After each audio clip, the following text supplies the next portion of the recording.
change of heart, his feelings change, and so on and so forth. Now, let's look at the second example, the corpus-based method. You will notice that you can get more utterances, more examples of metaphorical expressions. Look, here, you have to have it an account, okay, to sign it. Then you have the search button. So I have put heart, okay? And you have here the corpus, which is a noun, news on the web. So you see, this is just... Professor Bilkhair, 2 minutes left. Yes, okay. So this picture shows only a small number of examples. So here you have 1,000 examples. You see? Now, the suggested guidelines. Students can rely on the lexical method to research metaphor in Kabyle discourse. However, the creation of a national corpus for Kabyle remains a requisite for students to research metaphor in Kabyle and English in an appropriate way and reach valid contrastive results. The creation of a national corpus for Kabyle is the duty of Kabyle experts, scholars. Okay, conclusive statements. This is the end. So the issue raised in the present paper was about the absence of national hypercorpora for Kabyle, making cross-cultural cognitive linguistic investigation of metaphor unsatisfactory. Although the lexical method can be a solution to this problem, a large national corpus for Kabyle is necessary to achieve comprehensive contrastive studies of metaphor across Kabyle and English, for instance. Therefore, it is hoped that experts would create a hypercorpus for Kabyle. These are my references.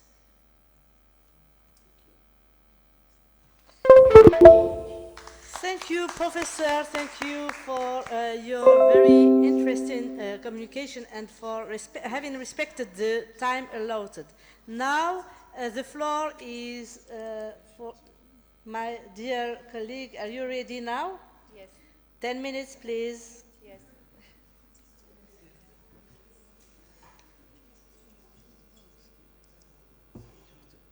This president or no? Yes.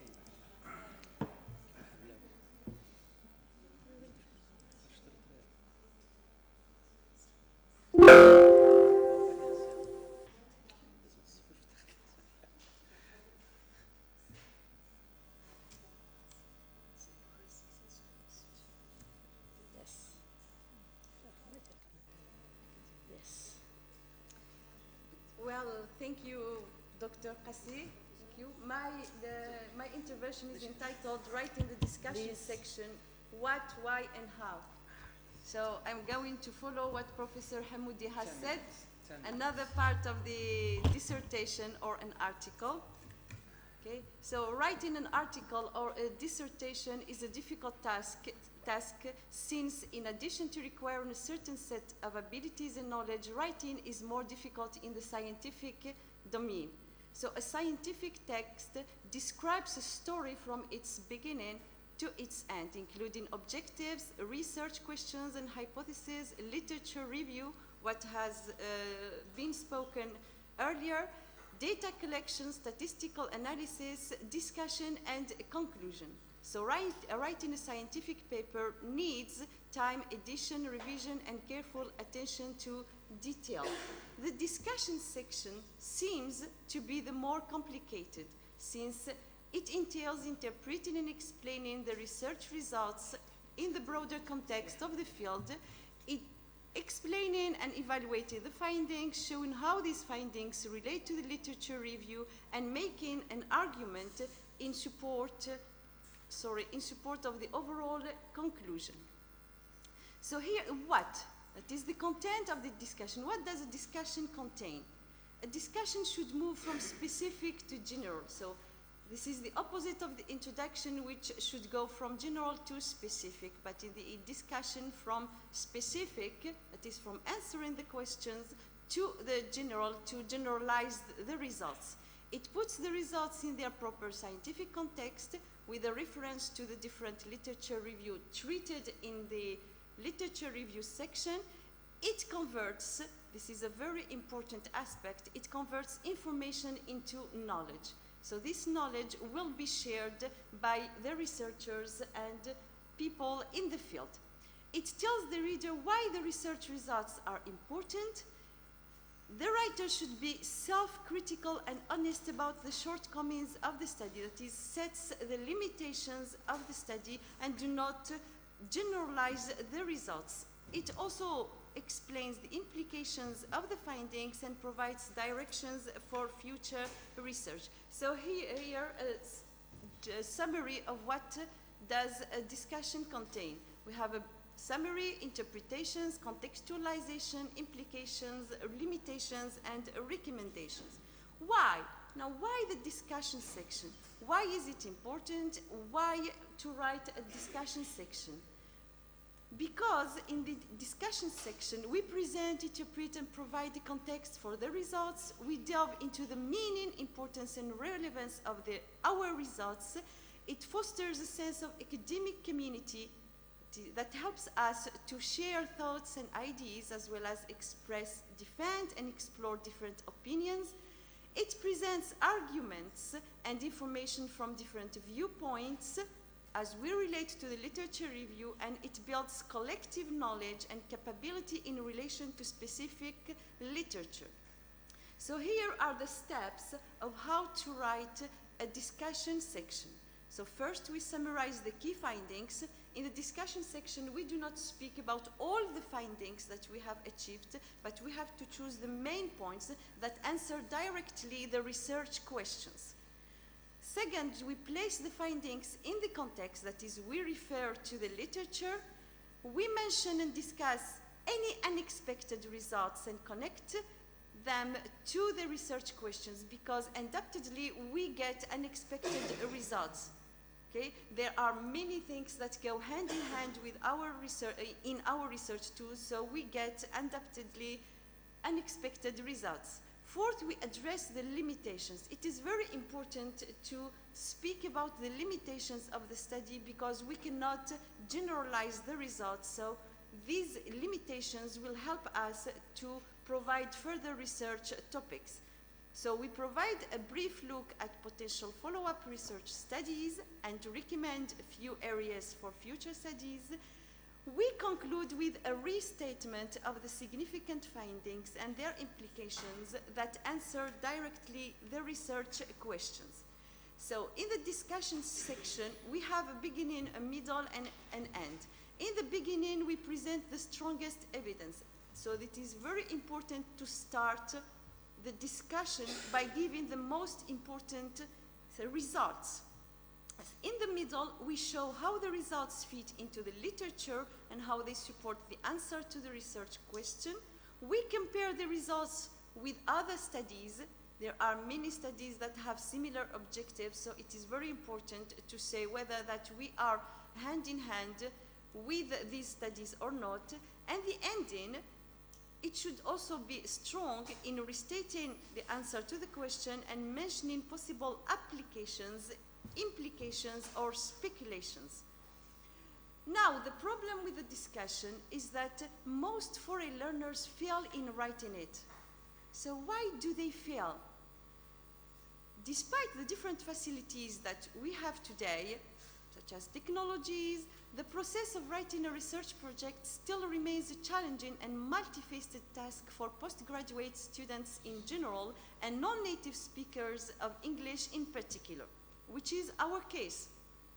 This is mainly due to the complex and manifold nature of critical thinking and its association with other mental and personality factors.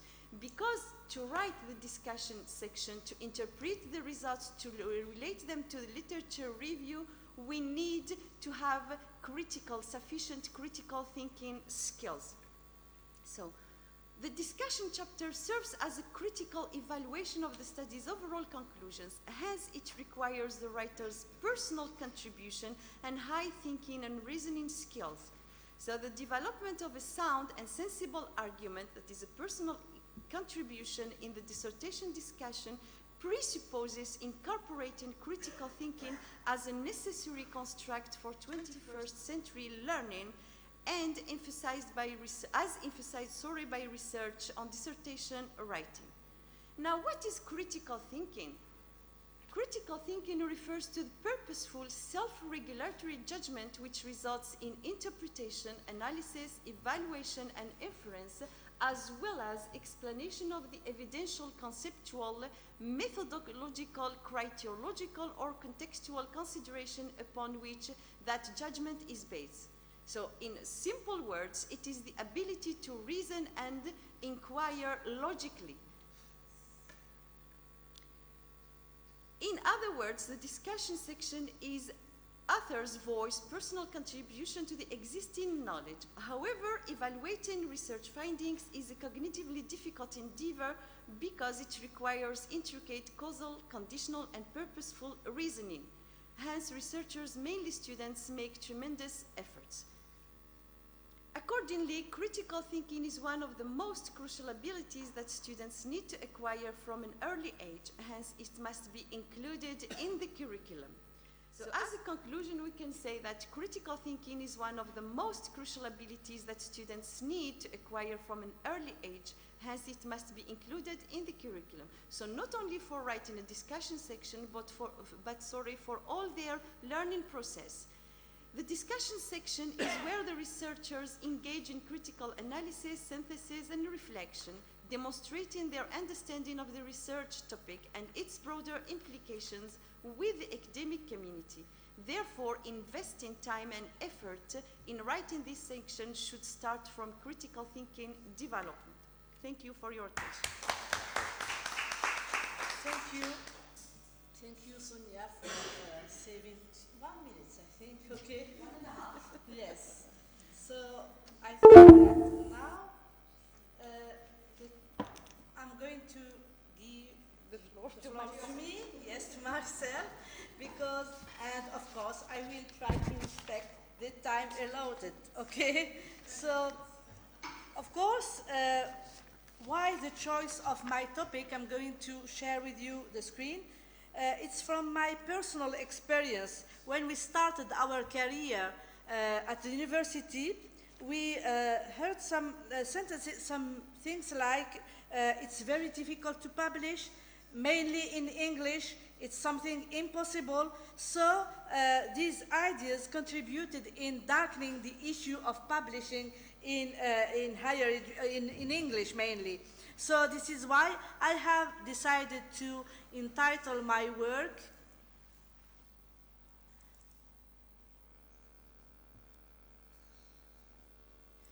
Demystifying the Scientific Article Publishing Process. Okay?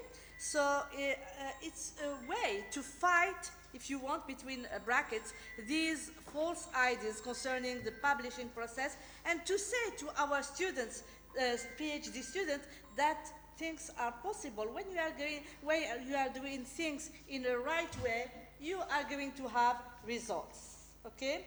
So of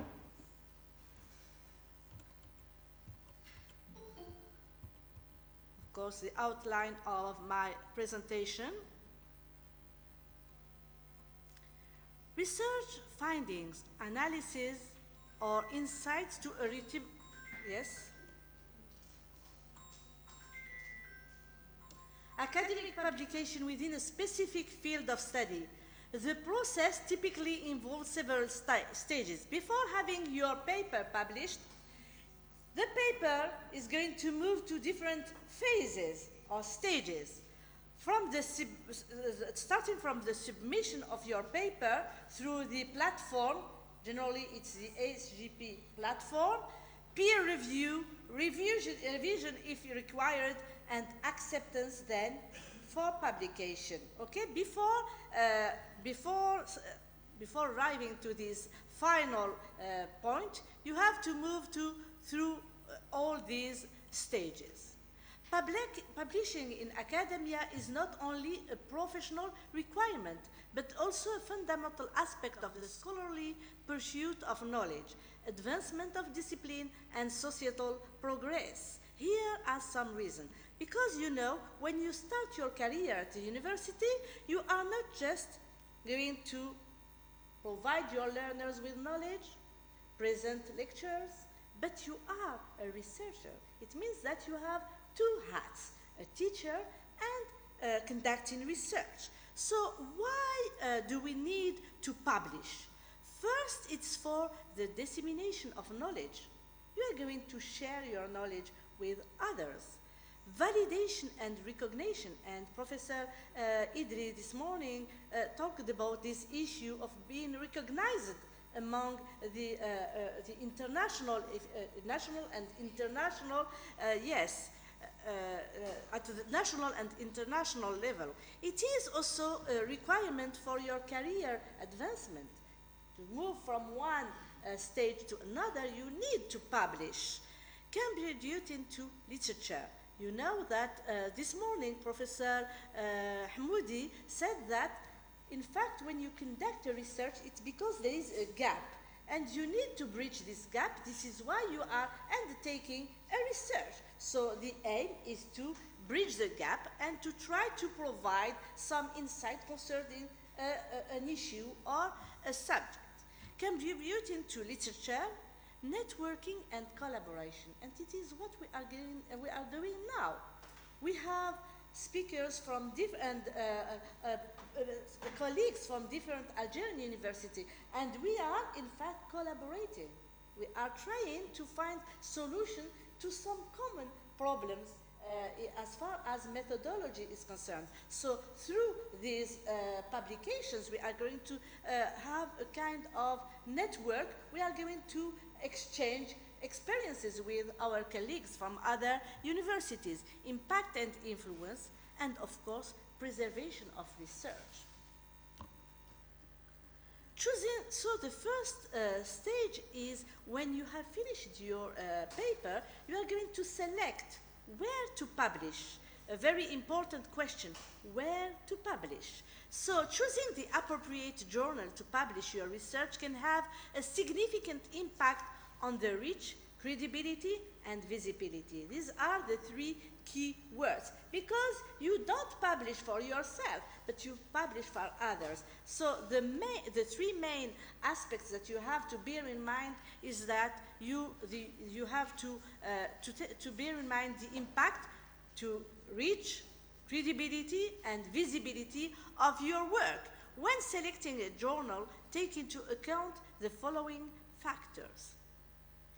The scope and focus. It means that you are publishing in a journal which is relevant, which is related to your field of interest. You are going to select a journal which is in fact publishing issues concerning your field of interest.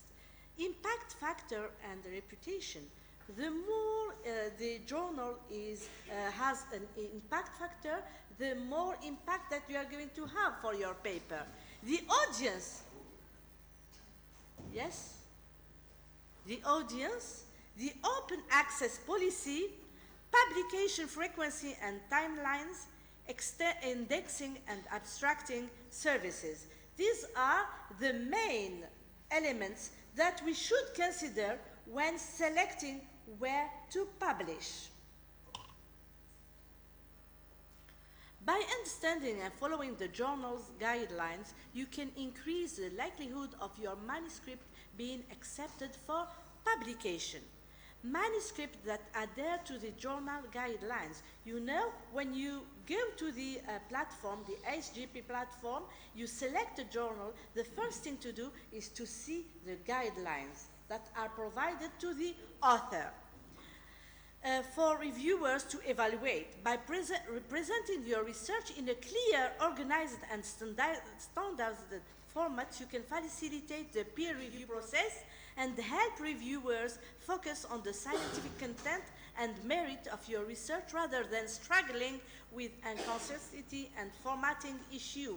Sometimes you have papers that are rejected because they are not even given the chance to be submitted to reviewers, because they are not respecting the guidelines of the journal. So to avoid this, just try to respect the template of the journal.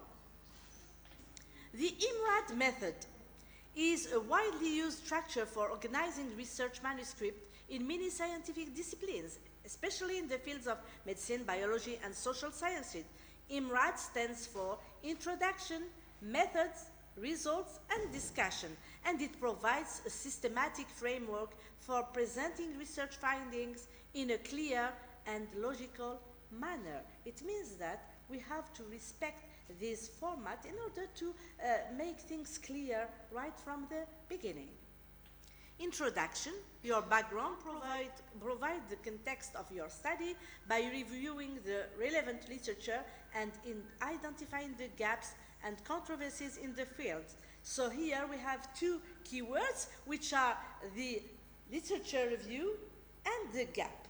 Since you made your literature review, now you can know where is the gap in order to avoid just duplicate the same topics, okay? Objective of research and the research question. Clearly state the research objective, hypothesis, or research question that the study aims to address, because you are going to help the reviewer by guiding the reviewer in the process of reviewing your paper.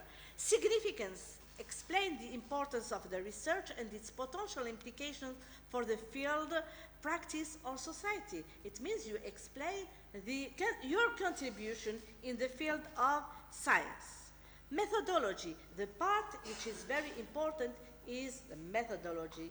So in this part, the study design describes the overall design of the study, including the experimental or observational approach used, the participants, the data collection, and data analysis. These are the key elements that should be included in the part devoted to methodology. So the study design, is it exploratory, is it descriptive, and so on. The participant, who is the population and the study, and your sample. The data collection, how did you get your data, and then to analyze and discuss those results. So, yes, for the results you have just to present them in a clear way. You present the key findings of the study in a concise manner. It means that you do not have to go in details. It is just the presentation of your results, because you will have a space dedicated for the interpretation of your results. Descriptive studies, inferential studies, and validation of your study. Concerning the discussion of your studies, you are going to interpret your findings and trying to make a link between your review of it and your findings. Because we have noticed, mainly in some dissertations, the literature review or the theoretical background is a part, the study is a part, and then there is no link about the two elements. It means that it is the literature review. We feel that the theoretical background is just done because we have to do this theoretical background. But there is no link between your findings and what was found before. You have to cross them in order to see if your results are in line with those of previous studies. And this is your contribution to the field of science. And of course, throughout the manuscript, maintain a clear and logical flow of information. Sometimes, as being a reviewer in some journals, we receive some papers where you are trying to follow the coherence, and you are, in fact, there is no coherence, where the writer is jumping from one point to another, and it's very difficult for reviewers to evaluate such work. And of course, I ensure that your writing is concise, precise, and free from jargon. It means to respect the academic and scientific writing. Okay? Of course, we have to take into account issues such as plagiarism, authorship integrity, data fabrication, and falsification. As a conclusion, I'm going to respect also my 10 minutes. All in all, publishing a scientific article is not just a matter of sharing findings and results. In other words, it goes beyond this dissemination of findings. Moreover, by adhering to journal guidelines, presenting findings clearly, and ensuring ethical considerations are addressed, we not only contribute to the academic discourse, but also uphold the credibility and truthfulness of our research within the scientific community. And thank you for your attention. Yes? I'm going to...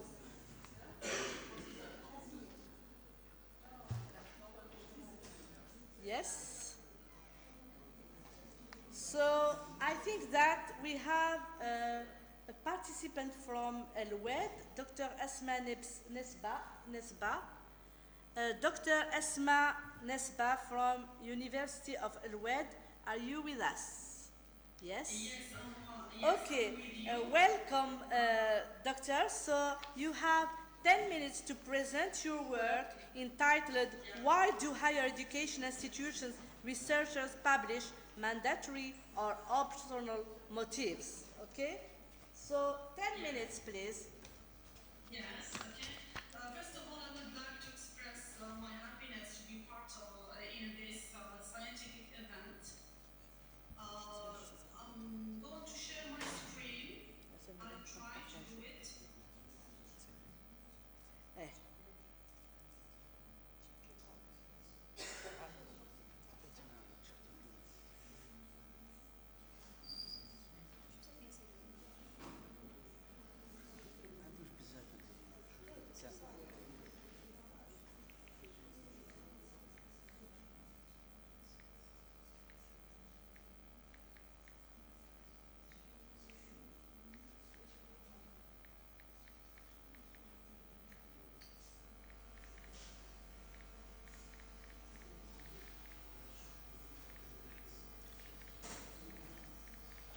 Yes?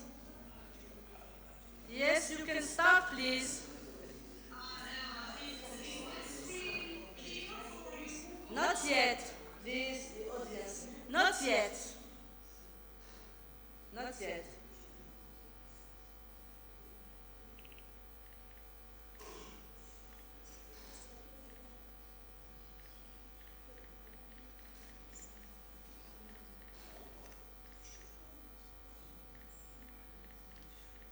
Is it clear now? Not yet. Thank you.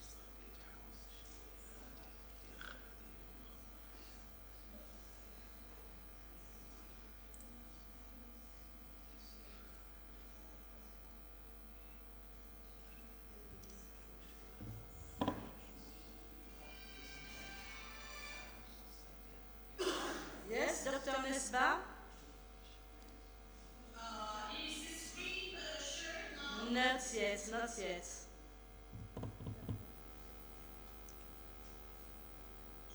Not yet. Yeah. In fact, I have already sent the PowerPoint presentation so as to avoid such technical problems. Yes, you can just, we are going to listen to your contribution, of course. You can start. Yeah. Yes, yes, okay. So my presentation is entitled Why Do Higher Education Institutions Researchers Publish Mandatory or Optional Motives? Throughout this presentation, I'm going to follow this outline, starting by the aim of the study, introduction, definition of some keywords, the research program, the research portion, the methodology adopted, and finally to finish with the results and discussions, recommendations, and conclusion. This study aims at exploring the researchers' routines of publishing in higher education institutions. As an introduction, I can say that the scientific publishing is an integral part of the researcher's life, whether a PhD student or a permanent university teacher. The Ministry of Higher Education imposes scientific publishing as a mandatory measure required for doctoral dissertations and for promotions to various scientific researchers are satisfied with the meeting those requirements only, while others aspire to publish extensively and in prestigious international databases. The first key concept that I see very important scientific publishing. So the aim of scientific publication is to make the research visible to the academic community of practice. Publishing also enables researchers to qualify and to distinguish themselves. Publication can be peer-reviewed scientific articles in periodicals, journal, press proceedings, or book chapters or books. Is an established form for the academic writing. The scientific articles, most of the time, they commonly contain the following elements: the title, the name and the address of the author, the abstract, the introduction, the methods, the results, the discussion, the acknowledgements, and the transparency of interests references. This structure is often called the IMRAD, which is the abbreviation of the introduction, the methods, the results, and the discussion. The second key concept is the scientific productivity. So the scientific productivity refers to the productivity of scientists in their research performance. In other words, the term concerns how much output the scientists produce within a certain time period. The major outputs from research publications. However, especially in research institutions, the productivity more directly refers to publication or publishing productivity, since most research results are reported as forms of publication. Therefore, being more or less productive simply indicates that scientist produces more or fewer publications than others. Scholarly journals, articles, books, conference, papers, and monographs are included in publication counts. Among the publication forms, peer-reviewed journals articles are most frequently used as productivity measure. There are three different methods that are used for counting the publications. The first method is called the normal count. It is also called the standard count. Each of the co-authors here in this method is given full credit for the multi-author publications, regardless of how much each contributed to the publications. The second method is called the fractional count. It is also called the adjusted count. In a fractional count, each publication is counted as one divided by the number of co-authors. The main purpose of using the fractional count is to remove an overestimation of normal count and estimate the individual contribution to the publication.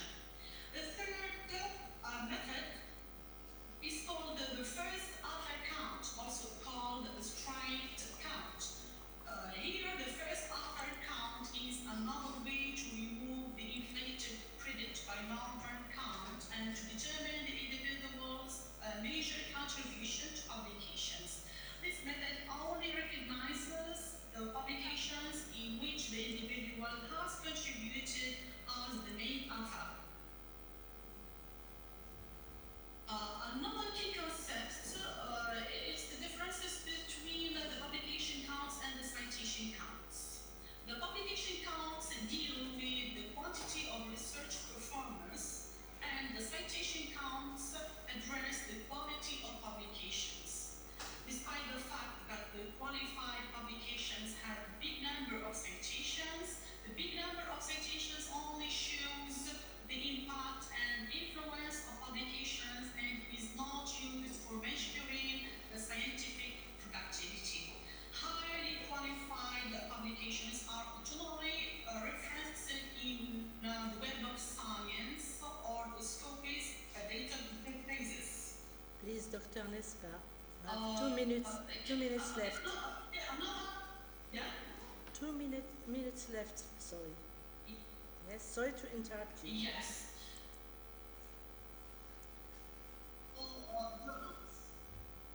Yes. Yes. It is okay. It is okay. The reputable journals have a peer review process through provided by experts in the field.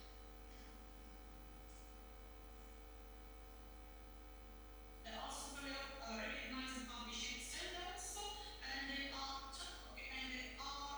transparent about their piece, and they are indexed.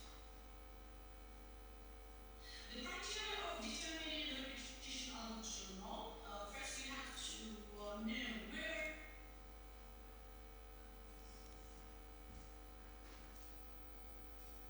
in the major public databases for the field.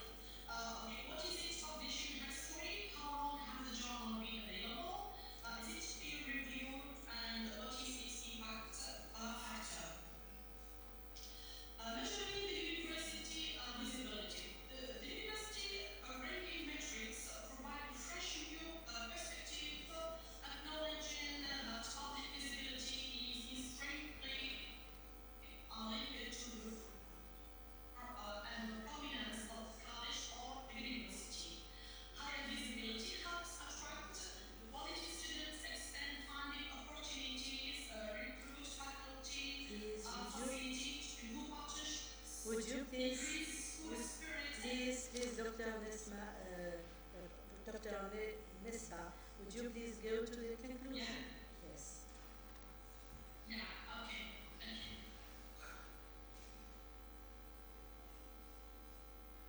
So, as a conclusion, I can say that this study was conducted to explore the real reasons of publishing among higher education institutions researchers. The results of the study answered the research questions and proved that the majority of them publish because they are motivated by personal interests, such as getting promotion or being able to meet some mandatory requirements set by their institutions. Only few of them are interested in publishing in order to raise their university's ranking, to contribute to the promotion of their university's visibility. However, some researchers are motivated to publish in prestigious journals. This was my presentation in brief. Thank you very much. Thank you very much, Dr. Nesba.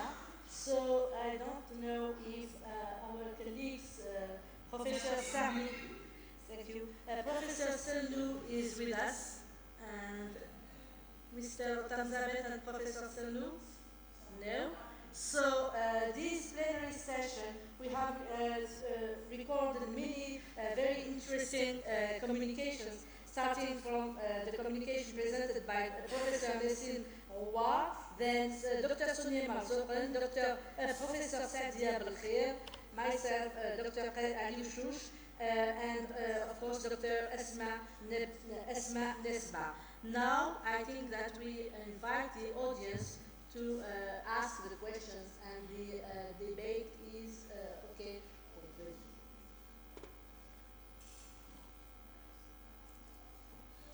Yes? Questions for the different, yes?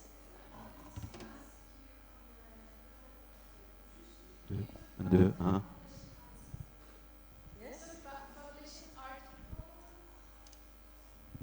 Yes. You talked about publishing articles, so I would like to know, as a PhD student, should I, like, is it a must publish the HTTP platform, or I can publish in? No, you have just, each year we have a list of the recognized journals at the national and international level, so you have to just respect this list. But it's not, you are not obliged to submit through the HGP platform. Yes, I think that Professor Ehweli, since she is editor-in-chief of her journal, the Journal of English Journal of Studies in Language Yes. and Society. yes, can maybe provide more insight concerning this issue. Thank you very much. Of course, my master's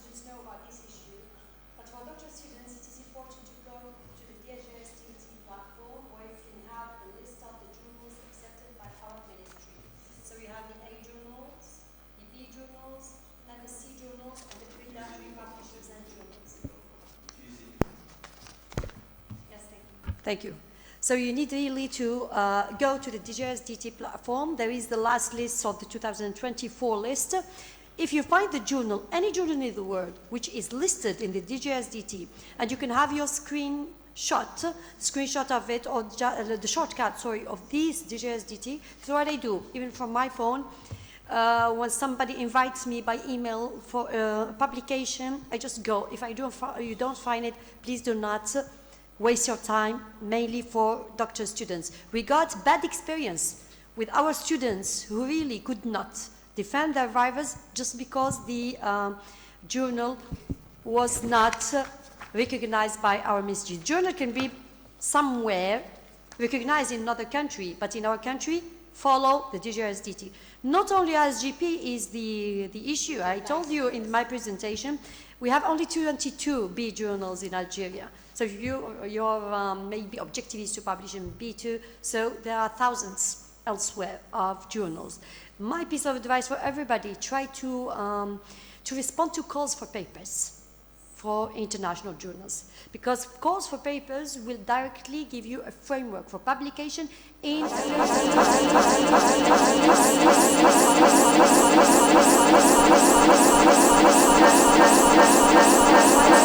ordinary issues. It's extremely difficult to publish in indexed journals, and thank you. Thank you, Professor Idli. Yes. First, I would like to thank our dear esteemed professors and doctor for this insightful presentation. So my question is about research approaches. Whether based on what we decide about the type of approach to Professor Hamoudi and Dr. Yes. Whether based on the nature of the data collected or the type of the tool. Since when we use only the questionnaire, and we know that the questionnaire generates quantitative data. So in this case, we can consider the approach is it quantitative or a mixed method approach. The question? Okay, I will, yes. My question is about, based on what we decide about the type of research approach, based on the nature of the data collected or based on the type of the tools. Since in the case of using the questionnaire as the single tool within the study, and the questionnaire is generating quantitative and qualitative data. In this case, it is quantitative or mixed approach without using interview or Well, thank you, Hawla, for your question. Actually, before choosing the research approach, we have to decide on the objective of your research. Because first, you decide on the objective, then you decide on the methodology, and then later you decide on the research tools on the basis of the approach and on the basis of the objectives. So you have, there is an order to follow. The research tools come later. Choosing first the topic, choosing the objective of why do you want to do this research? What do you want to find at the end? What do you expect to find at the end? And then you choose which type of design is suitable to achieve this objective. And then, after choosing this, you can choose your research according to these two criteria and according to the practicability. Can we use a questionnaire in this case? Can we use an interview? Maybe an interview is better than a questionnaire because we are close with the participants. Sometimes we cannot get in touch with them, so we use questionnaires. Yes. In other contexts, we use experiments. Yes, I think Professor Hawajli wants to add something.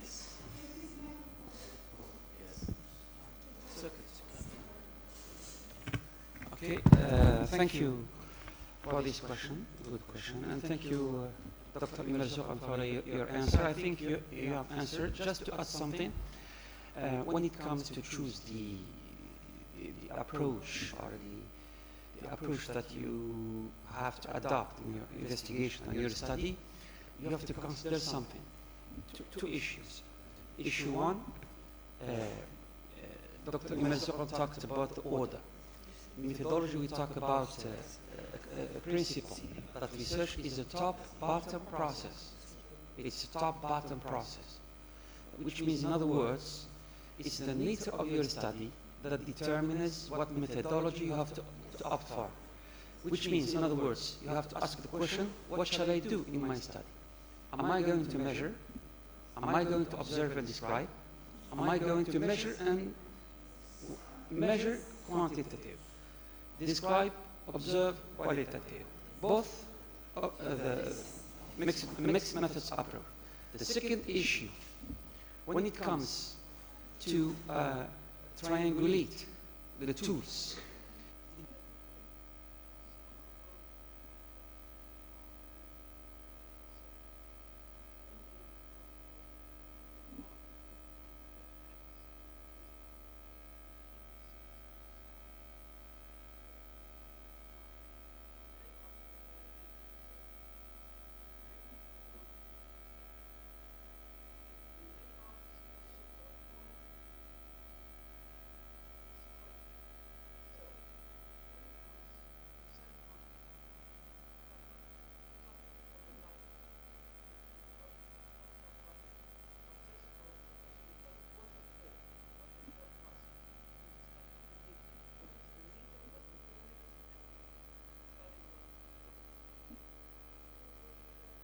Thank you, Professor.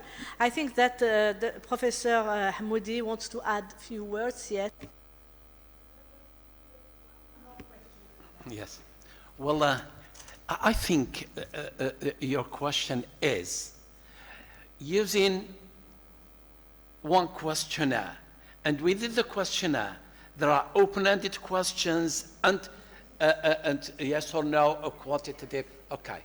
Well, actually, in this one questionnaire, you are using two methods, which are open-ended questions, and these are qualitative, and other type of questions which are related to numerical, I would say, findings data. So you are using two different methods, and it is a mixed method. As in one interview, you say, this is the question. As in an interview, you can have and qualitative and quantitative. Yes, you can answer questions to get the content, and you can ask questions just to know yes or no. Sir, I don't want you to explain. Just say yes or no. Okay. And the interviewee is going to answer you. So you can use one tool with different methods. This is still a point of view. Thank you, Professor.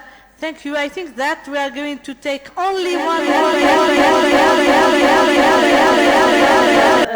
another session this afternoon. So is there any question? One more question?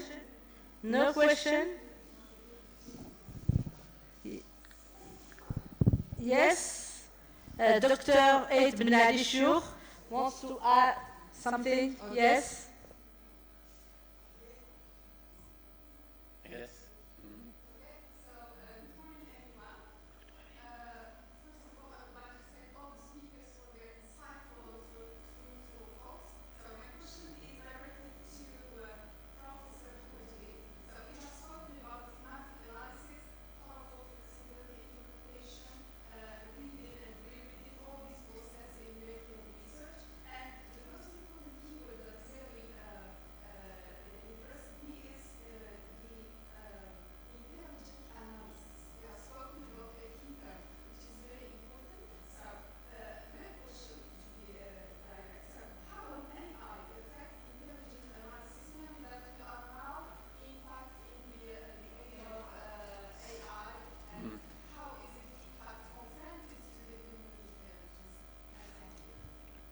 Okay, very good question.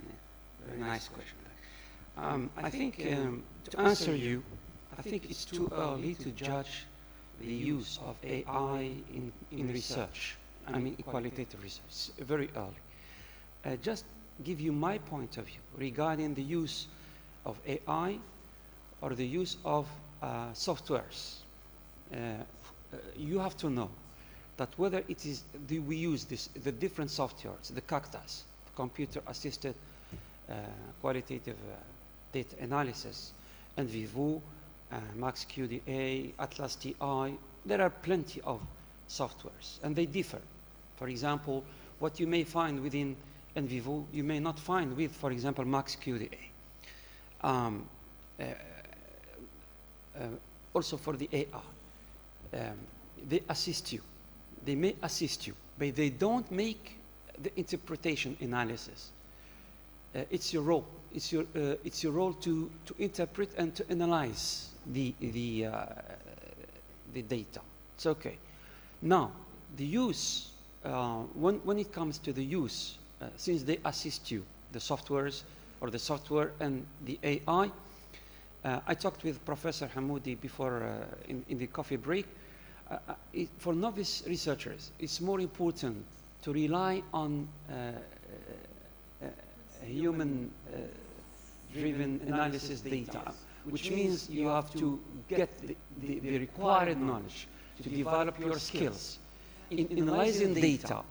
And when it comes to use these new technologies, they can be an addition, but they should not. You should not be dependent. You should not rely on them. This is what I give you. Now, the use of AI, as I said before, it's very early to judge. Thank you, Professor. I think that we have to stop here. Thank you, all of you, for your participation and for the interest you provide to this conference. And of course, we are going to meet this afternoon for two plenary or one plenary session. So thank you once again.